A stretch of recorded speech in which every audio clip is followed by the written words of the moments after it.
Hey, what up, Tess? How you doing?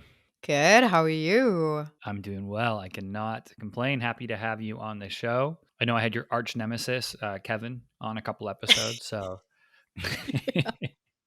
it'll be good. Good to follow it up, and I'm excited to see all the comments that he leaves on this episode when we post it. So, He's an easy act to follow, though, so I'm not worried. hey, there we go. Cool. So, give people, a little context on, I guess, what you do, your situation. I know you were in house for a long time, but now you have your own consultancy, I guess we'll call it. What has the journey been to date, and what do you offer now from a service standpoint? Yeah, so for the last 15 years, I've worked in B2B marketing, accidentally or not. And so I've been in house for 99% of my career. And over the last 6 months, have been running my consultancy. At first, it started as a fractional digital marketing lead, but then companies were like, well, what do I hire you for? What's the burning problem? And I got to speak to so many people who are doing stuff on their own right now, including Anthony Pieri. You should totally have him on the show, by the way, if you haven't already. But Anthony has yelled at me multiple times about writing more about marketing. And then he's like, you need to niche down. And so I did. And I married kind of my website experience with the 400 websites that I've managed and touched in my career with the digital side because I've managed the digital departments for a few B2B companies. And this was a way to showcase both. But essentially, I wanted to create a product, and it sounds like landing pages sound so rudimentary because it's like, oh, I can find a landing page specialist anywhere, and I'm like, that's not the point. The point is treating the landing page like a sandbox to inform your entire website strategy. So how can you send a focused amount of traffic to a page, see what resonates, and then inform your homepage, your product pages, your demo pages, your pricing pages? So there's a larger value that comes with that from someone who's worked in the space. And actually, since niching down, it's been quite incredible. I've been able to help a lot of companies and doubling down. So if you're on your own, definitely niche down. I love it. Yeah, it's so true, right? The landing page. I think people either just go one, they either put it as like a subtask and it just kind of gets done when it gets done by a web dev team. Two, they hire a designer not thinking about the copy and really shifting that process to think about it like on a first date. If you showed up to the date, you got to show, okay, I got to put enough out there, enough information. Does this person want to come for a second date? Maybe I talk about some of my interests, maybe what I'm into, what I'm not, what I can offer, all these different things, right? I want to be buttoned up, take a shower that day. I don't know. All of those things. And it's like a lot of those can be mirrored in like a business website. It's the first interaction for a lot of times, for a lot of people after clicking an ad. And it's like there's such a disconnect, I find, from ads to the lander to then the website experience is maybe shit. So talk to me about how you go in now and the landing page can act as really this, vessel to take the customer to different parts of the site. But talk to me about marrying that whole experience from that first brand touch point with an ad and clicking that all the way through, to hitting a contact us and booking and become a lead. How do you marry, that experience for the consumer? So I have essentially six frameworks that I came up with, but the most important one is called like the primary manifesto or your primary offer. And in essence, it's a landing page that will tell the user why you built the thing, for who, so that what are the outcomes, talk about the features, like maybe top 3 or 4 features that help a specific use case, why people should trust you. And in essence, people will say, hey, Tas, but that sounds like what the homepage should do. Yeah, it does sound like what the homepage should do. But the whole point is to send now traffic that you control via an ads platform. You have your segmentation. You can send your ICP there. Once your ICP is there, now you can see how they're interacting with the content. And now you can take this data driven approach to updating the homepage. Because what happens on the main website is that it is a quilt experience of all the stakeholders' opinions, right? The homepage is HR wants our awards on there. Product wants us to feature dump. The CEO wants his picture on there. And so it just becomes the stakeholder mesh versus making it conducive for the user. You want to change one thing, you got to get 15 approvals. So running it through a landing page exercise, coming to them and saying, hey, we need to change the homepage. And they say, why? Or no, we should do this. And you're like, well, we tested this and this is what we see. And these are the features that resonate the most, the pain points that do, the testimonials that do. And now you can slowly inform the homepage based on data, and then you don't look like someone who's just adding to the opinion pile. You actually have something to back it up. So that's kind of the methodology that I came up with in order to do that. And then you can reverse engineer that to the ads where you are essentially promising, right? You've promised them something in the ad. Now you're delivering that on the landing page. And I think that's the disconnect most people find. It's like Old Navy's advertising pants and then they dump you on their homepage. Like, that's a problem, right? 44% of B2B ad clicks go to the homepage. That is the absolute wrong place for it to go. Yeah, the message it's such a it's a misalignment of resources too, putting all this money into the spend and distribution, but then not into actually where that traffic goes. It's so interesting, and I think you hit on something really important there, which is especially with the website homepage that yeah, a homepage should follow the structure of problem customer faces, stakes if they don't address it, stakes if they do, how your product solves said Mhm. problem. Sure, pick any framework, write it. But that sounds easy to do. But the minute there's a million stakeholders involved and a CEO's ego and HR, it becomes, for lack of a better term, a clusterfuck. And the homepage turns Yeah. into look how great we are, look how great we are, look how great we are. Feature one, Mhm. two, three. That doesn't serve any consumers. And landing pages let you test that with, copywriting frameworks, with different problems, et cetera, and then bring that data back to be like, yeah, that consumers don't care about our awards, and here's the data that shows it. Because, like you said, otherwise it's just this opinion pile, and it's chefs in the kitchen, and the amount of wasted time and resource and energy going in when people start arguing opinions on design, it's like, oh, this is going nowhere. Uh, that being said, do you have metrics that you lean into outside of lead generation to test the viability of pages? Yeah, so there are vanity metrics, right, which they get a bad rap. But I do this reporting that I call platform to pipeline. And so from the platform, that's like on stage, right? It's the impressions, clicks, your conversion rates, that kind of stuff. And those little things tell you what to troubleshoot first. So, for example, if you get a ton of impressions but not a lot of clicks, you know that there's some adjustment in the ad copy that needs to happen, right? You're not going to run to your sales team and be like, hey, there's a problem here. We're not getting clicks. They're going to be like, okay, what am I supposed to do with that? So it's understanding where to troubleshoot the funnel when you're looking at the reporting full fledged. So one of the things I did with my agency partners too is expose what was happening behind the curtain, because there could be an ad that's getting lower click, lower conversion rate, but they are driving more meetings, more quality pipeline. And so that means you should double down, right? So it's making sure that you're not spending time and wasting energy on making bad decisions based on one piece of data and looking at it as a whole. So I always help my clients do the platform to pipeline reporting, which is front to the back. Is it working? Is it not working? Because if you just look at platform data, you would have killed that program. But that program's actually driving quality pipeline instead of revamping that program and saying, how can we up the conversion rate so we can get more quality pipeline because this program's actually working behind the scenes.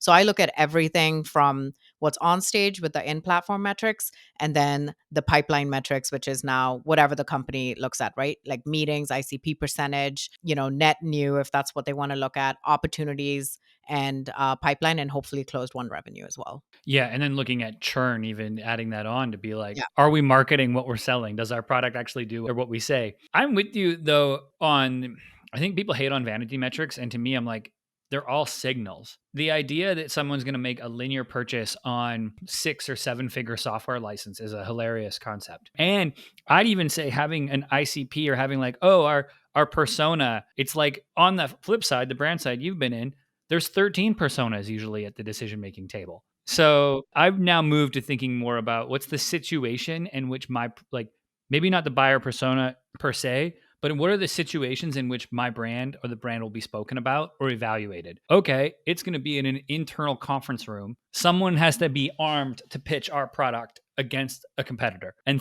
putting ourselves mentally in that room is going to help way more than being like, John has 2 kids and has a dog and makes 200K a year.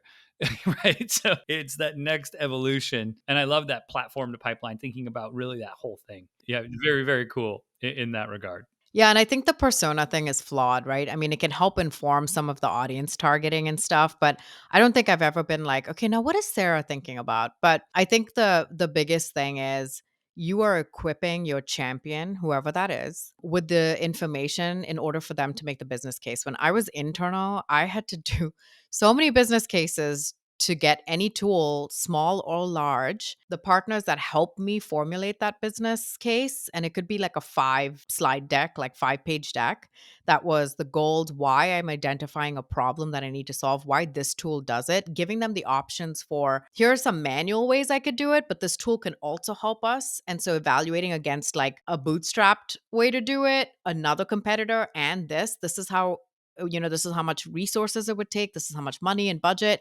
And this is how quickly we can move with each option. The partners that help me do that are the ones who won.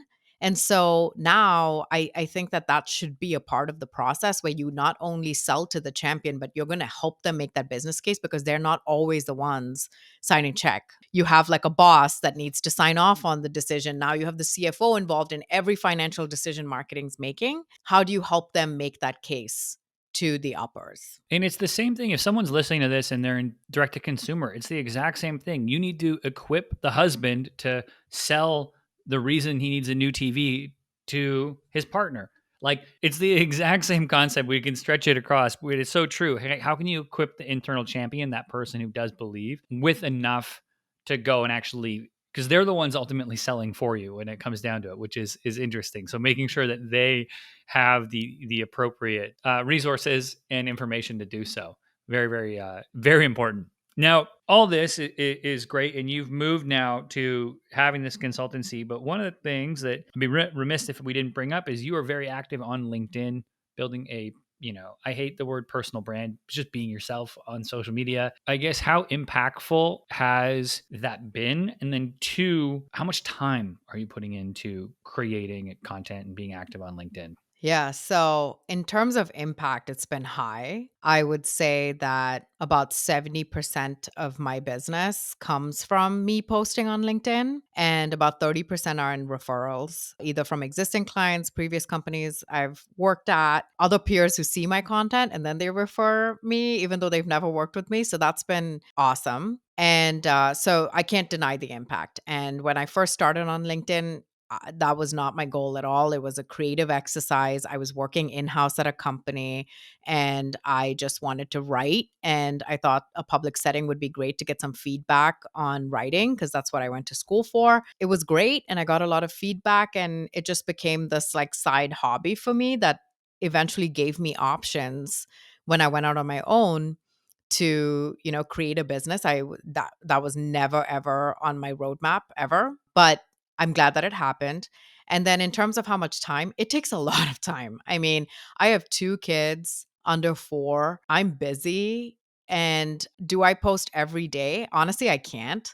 If I post 3 to 4 times a week, it's a good week for me. But the content that I do put out, I don't try to willy-nilly it because what I've seen that works is with something like mine, graphics tend to work a lot better when I visually can represent the information I'm trying to get across. Those tend to do a lot better. Well, graphics take a lot of time. So sometimes it could be 2 hours that I'd work on a single graphic, but I'd post that and it will pay me dividends for a couple of days at a time. So it's almost like I let it breathe. It helps me build some time until I come up with the next idea that I can visually represent as best as I can. Those always tend to do really well and provide people with a lot of value. So that's kind of how I focus my time. I don't try to stick to a number of times per week and stress myself out. It's kind of like when I'm able to, I have a conversation, I'm like, this is going to be a great topic that other people can benefit from, then I'm going to do it. So that's how I think about content as well. I try not to overdo it and have the strict schedule that I can't stick to. I also find like those schedules and folks who do that, no shade, but if it's so strict, eventually the content is going to become mediocre and it becomes more of, I need to fill this Hey. calendar versus I have something to say. You see a lot of that can be on there. So I'm with you. And for those listening, there's something with LinkedIn that I really like just from a technical side of it is the algorithm. Your content has a way longer lifespan. So people can see stuff that's a week, 2 weeks old. So if you're thinking like, I don't have time to post, I tell people, I'm like, post once a week, post twice a month. And that content will, if it's good, continue to be seen. Where other platforms such as, X, you're looking at a 24-hour window before that's up in smoke. So working on a graphic for, X Twitter might not have that same return, doesn't, I don't believe, as LinkedIn. So that's something that's definitely to be considered, for anyone who's thinking about posting. Now, do you Posting is one part. Commenting is another part. It's huge. Engaging DMs, commenting. How are you managing the relationship building side of LinkedIn without becoming a person who's like, yeah, awesome, high five, good job, on content? How do you make sure that you can keep it, real and really actually build those relationships? I'm an extrovert by nature, and building relationships actually comes quite easy to me because I walk in with zero agenda. I'm not like, this person's the head of marketing at this company, so I'm going to just really kiss ass and and hopefully they'll hire me. It's not about that. I give away a lot of value for free, whether it's publicly or even in the DMs. So if they have a burning problem, they're going to ask me. I'm not going to be like, yeah, sign up for my $250 power hour and I'll tell you. I am just like, what's your question? Does it take me 2 minutes? Yeah, I'm just going to tell you because I just want to evangelize a better way to do marketing because B2B marketing, in essence, sucks. We're still operating from these 1997 playbooks. I've worked at companies that did that. I see it all the time and I'm just kind of tired of it. And, what's the saying? Be the change you want to see in the world. So for me, that's just evangelizing a better way. It just makes you a better human as well. And so for me, the commenting strategy is I try to cap myself because you could spend all day on LinkedIn. And so in the mornings, I give myself an hour to engage with a lot of the folks who I show support to or who are kind of in my marketing niche. And so this could be other creators, this could be people at companies, thought leaders, and that kind of stuff. I don't spend a lot of time scrolling. I feel like that's a black hole you can get into. I have a lot of connections now who I'm not, on like necessarily a first name basis with just because I've been doing it for a while. And so I think that can become a situation where you could spend 2 or 3 hours just scrolling and commenting on stuff. So I'm very intentional with who I interact with. And every once in a while, if someone shows up on the top of my feed, I'll comment on that.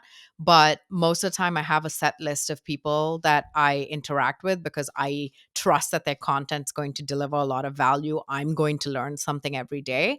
And those are the people that I show up for. I absorb their content more like my daily reading and just think about interesting ideas to apply to my business. So that's kind of how I focus there. And then the other piece is I try to have a lot of fun. My posts are pretty serious and very showcasey of knowledge and expertise, but I call it like the LinkedIn mullet where I'm very business with my posts and I'm party with my, with my comments. And so I love to troll people. And sometimes I'm like, I don't always have something valuable to say, but I'll make a joke and then it's a hit and it gets a conversation going. And that's kind of my my strategy to just like have fun. We're all people on there. We don't have to be these like professional robots, It's show a little personality. People will notice. It shows you're a real person, especially with the amount of people using like AI Yeah. commenting. And yeah, it's out of hand. The AI commenting and hiring a VA to do your comment, it's all out of hand. It's off the deep end, for sure. So that's awesome. I really like putting the time, binding yourself with time to say I have an hour to do this, and just seeing how that can help the business. Right? It really does separate you from other people in a way that it just keeps you top of mind when people eventually have that problem. There's also another thing with LinkedIn that I think doesn't get discussed enough amongst creators is context of seeing the content. So the user opens up LinkedIn because they're thinking about their career or their business from they clicked on that little LI versus the TikTok or Instagram because they're thinking in a different want, different need. They're in a different mindset. I used to create for Instagram and do all these things. It's so much time to create a video for Instagram. And I realized it's like all my friends seeing it, right? So it was like, oh, I need to separate what my fun social is from my work social. Now my Instagram is like photos of my dog.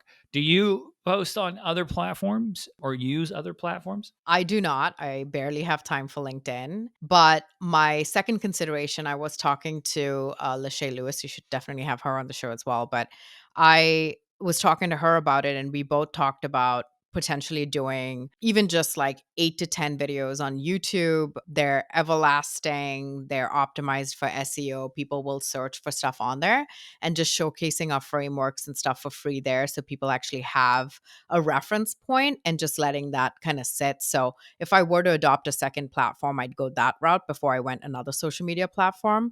So it's just a matter of finding the time to do it and making sure that I have something that's lifelong on there. Because one of the things is that I am pretty early stage, right? 6 months in. And so my frameworks have adapted a lot.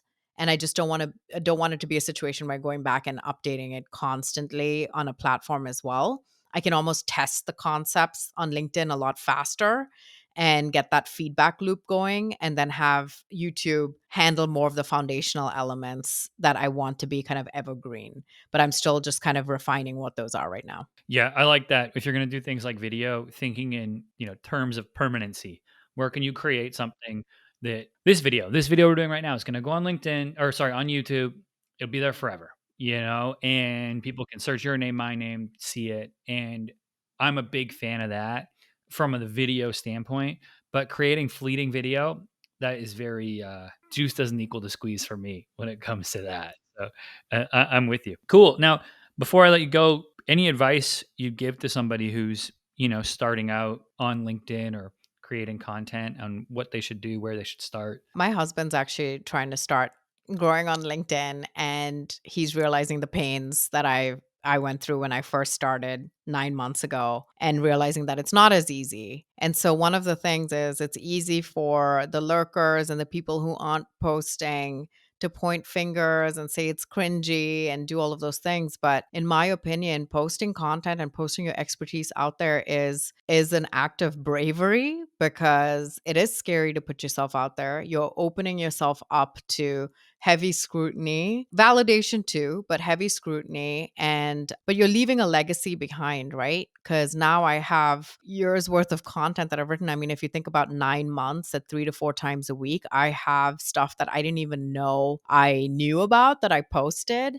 And the amount that I've learned in that time, just clarity of thought. Like, you can ask me about landing pages today, or you can ask me about a compelling CTA or ads distribution. And I've already thought about these things because I've posted them. So you can articulate your thoughts a lot better. And it is a difficult thing to do and keep doing. It's like, how do you come up with ideas every single week? But it does take a lot of practice. And ironically, it gets easier over time to keep putting yourself out there, and you learn what works, you learn what doesn't work, and you keep putting it out there. I think the biggest thing before you even start, though, is to figure out, what is your goal? My goal was never to start a business, but once I started a business, I knew that I needed to be a lot more focused with my content in order to drive more inbound, drive more conversations that had meaningful financial impact. I mean, no one's doing this for nonprofit here. We all are in for-profit businesses, but that's when the stuff changed. So I would say, if you're focusing on helping build your business, pick 3 content pillars that you want to talk about and stick to those 3. People need to know what to expect from you, rather than one day you're posting about your dog, the next day you're talking about a reporting dashboard, and then the next day you're talking about events. I mean, like, they're all discombobulated. They're not going to understand what you're offering. So be very, very clear about that. And then secondly, if you are on your own and working through stuff, always niche down. It was so uncomfortable for me to do so, but there really is riches and niches. So I would definitely try to do something around that. But if you're posting just for fun, there's tons of CMOs, there's tons of CEOs, heads of marketing who are posting, and they're in house. They don't want to necessarily advise other companies. But what it does is it gives you options, because now when that announcement post comes at some point where you're saying, hey, I'm moving on to my next opportunity, you're going to have so much brand equity that people come to you. You're not going to be competing with 1,000 of your best friends for the next application for the next head of marketing. It's going to give you options. So, cringe or no cringe, in the beginning, all my friends were like, oh, it's so cringy. And now they're like, oh, you're a LinkedIn powerhouse. You're on all these pods and you're posting. I love your content. So that mindset changes. So you just want to drown out the noise and just know what your goals are and focus on doing that, because there's no downside to building any brand equity. And I have never met a person who's had success online call another person creating content cringe. It's always someone who's never done anything. So that's my Exactly. thing. Is nobody punches down. I'm like, oh, okay.